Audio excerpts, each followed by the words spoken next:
guys, Eric here. I'm going to give a non-spoiler review for Candyman, Candyman 2021, I should say, because it's doing that weird thing of being a sequel to another movie that has the exact same title.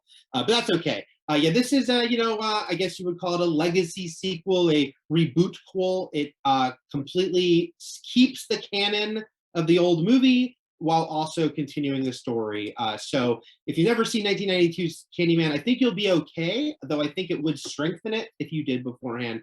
This version begins where we meet Anthony, played by Yahya Abdul-Mateen II, who is an artist living in Chicago. This movie returns to Cabrini Green, the setting of the original.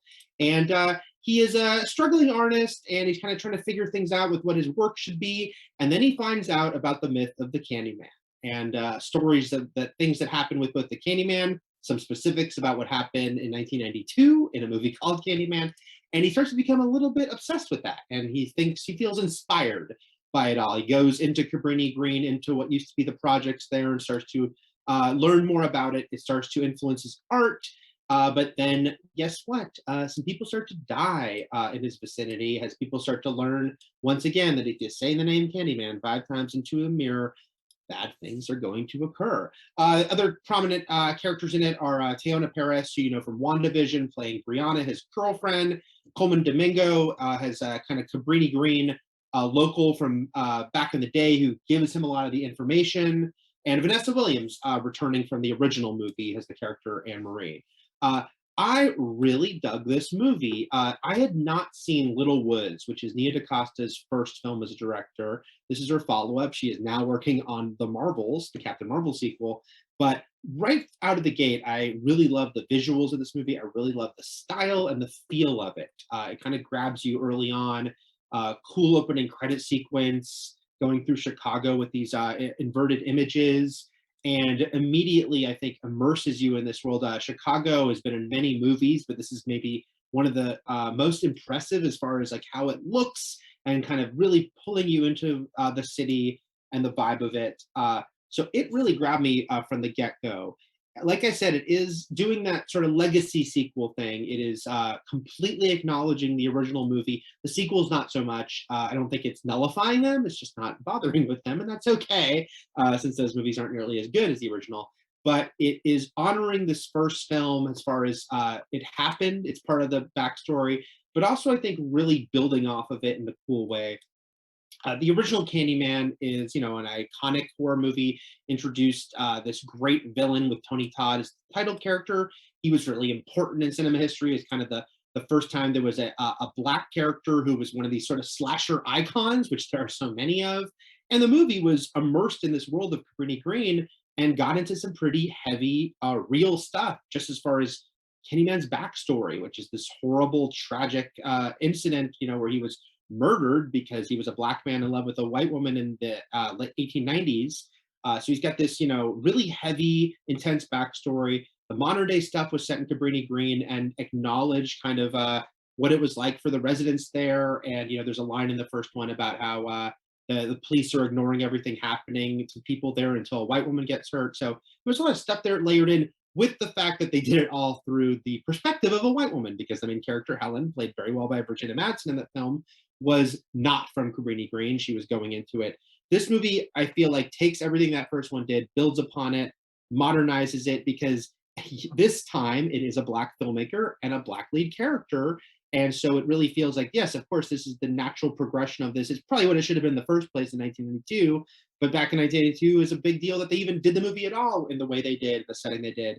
I think it really does a great job with Anthony and sort of his sort of growing, I don't know if I want to say paranoia, but he's sort of obsessed with what's going on here. There's clearly some ties, some parallels to Candyman himself, who was an artist in real life, the main character in this movie being an artist that I really enjoyed. And then it builds upon, as I mentioned, the lore that we established and kind of goes into things we didn't know maybe that happened in between Candyman's origin and the time we first met him in 1992 that I thought was great.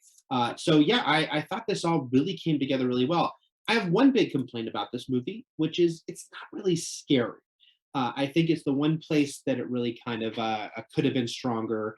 Is there are some times where I started to get tense, thinking something scary is going to happen, and it wasn't that scary.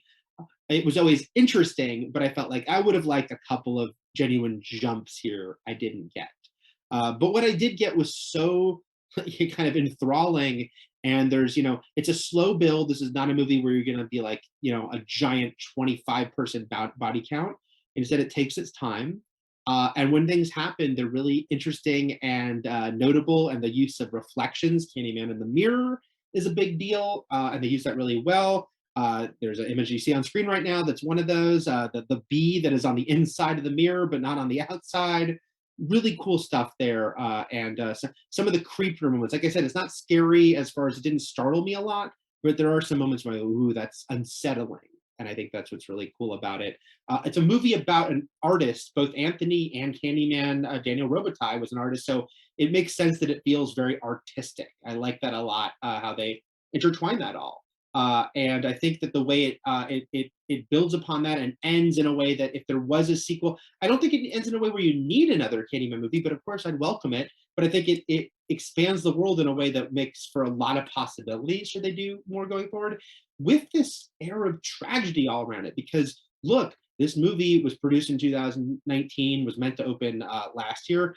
A lot has been happening, obviously, in modern day society that is underlining that these issues have not gone away, that, there's a lot to deal with here. And this movie talks about that head on. And in some ways, I don't want to say it was ahead of its time because this was something that people were dealing with 2 years ago just as much as last year. It just feels even more of the moment because of everything that has happened in the past year. And because even more, there's sort of a spotlight and understanding of Black Lives Matter and all of these issues. And so this movie reflects that, but I want to say it's a fun horror movie. It's not, I don't feel like it's a, oh, this is just delivering a message and it's ponderous. But it's got something to say. Jordan Peele produced it and co-wrote it. And I think, we are come to expect that he has some social messaging within really entertaining horror movie. And I feel that here, that Nia DaCosta is definitely doing the same thing. She wants to deliver a cool horror movie. She also wants it to be mean something. And I think that they really nailed that. So yeah, wish it was a little scarier, but otherwise really admired this new Candyman and think that it really honors the original. If you're a fan of the original, like I am, I think you'll be really happy with some of the ways that they tie it to the original and some of the ways that they reflect it. No pun intended on the mirror thing. So that is my review of Candyman. I am giving it 4 out of 5 stars overall. Really enjoyed this one. I hope you do too. Thanks, guys. That's it. But we'll have plenty more here at Fandom. Thanks.